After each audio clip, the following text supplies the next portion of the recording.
afternoon, and I and the rest of the team here at NLP Seminars Group International, I would like to welcome you all. I'm John, for those of you who I have not met yet, and I'm not going to take up much of your time here this morning first, because I want to turn this right over to my very favorite guy in the world. Would you please welcome Dr. Richard Bandler.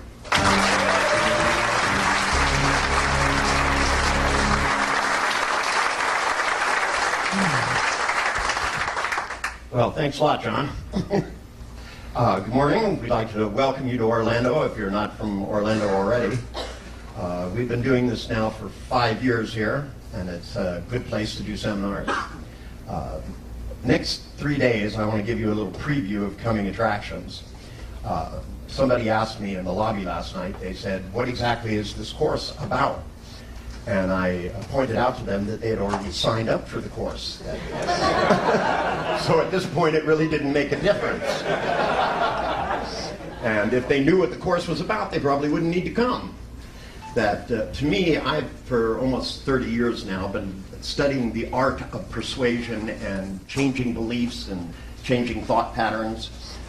Everything from studying good salespeople to studying shaman, to studying hypnotherapists like Milton H. Erickson and insurance salesmen like Ben Feldman. Guy sells $6 million worth of insurance face-to-face every year. He did it for like 10, 15 years. And we found that when people are really good at convincing, changing beliefs inside of people, that they share certain things in common. In fact, successful people seem to share certain things in common. For one thing, they're able to motivate themselves easily. And they're self-starters, they're people that have the ability to take the things that go on inside of their mind and to be able to charge themselves up. But no matter how charged they are, if they can only communicate with a certain percentage of the population, the only way they can increase their income and their successful contact with human beings is to work more hours, to see more people. So what we're really after here is being able to increase the number of people that you can effectively communicate with.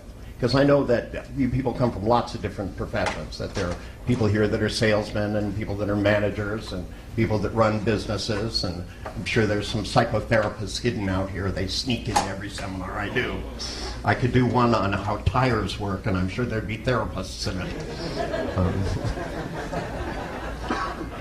I did a sales course once in San Francisco, and somebody raised their hand and they said, can you explain to me how you work with insomniacs? And I said, what the hell does that have to do with sales? And they said, well, I'm a psychiatrist. And I said, well, next week I'm doing a course on hypnotherapy, and last week I did one on personal change. And he said, oh, but those didn't fit into my schedule. However, the brochure was so tempting he couldn't pass it up. He said, I really want to know about this, but I can't go to what's relevant. Now, some years ago, I did it. You'd be surprised. Being a psychiatrist is a dangerous profession.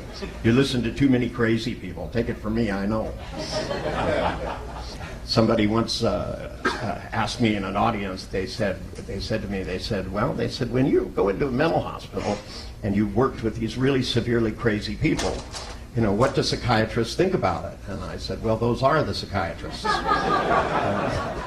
far as I can tell.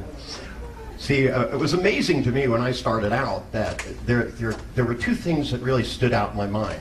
One was the field of psychology had absolutely no technology whatsoever represented in any of the literature.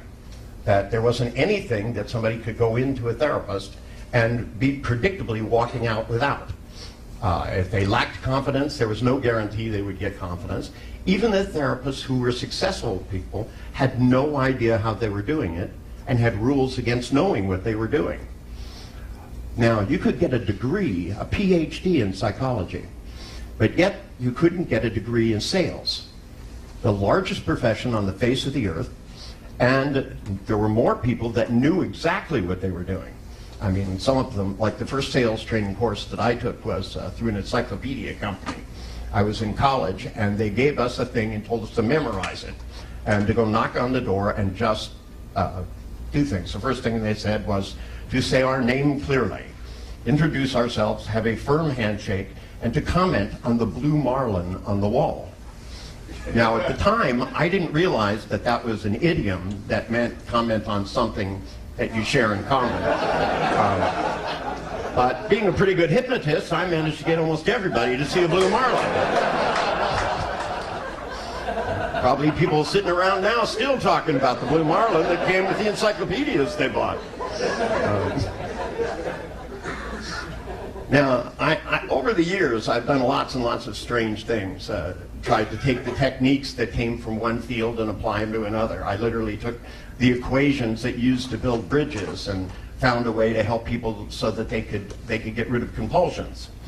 And because to me, all the things that people do to mentally process, that this company is running so efficiently with and it's got a high profit margin, and it's growing wildly, and it's driving the other airlines out of business. And rather than learning from it, they want to stamp out this kind of efficiency. You know, it would be like as if the government, and I almost feel this way when I had a company here in the U.S. It's like the government sent down people to see how inefficient you can run your business.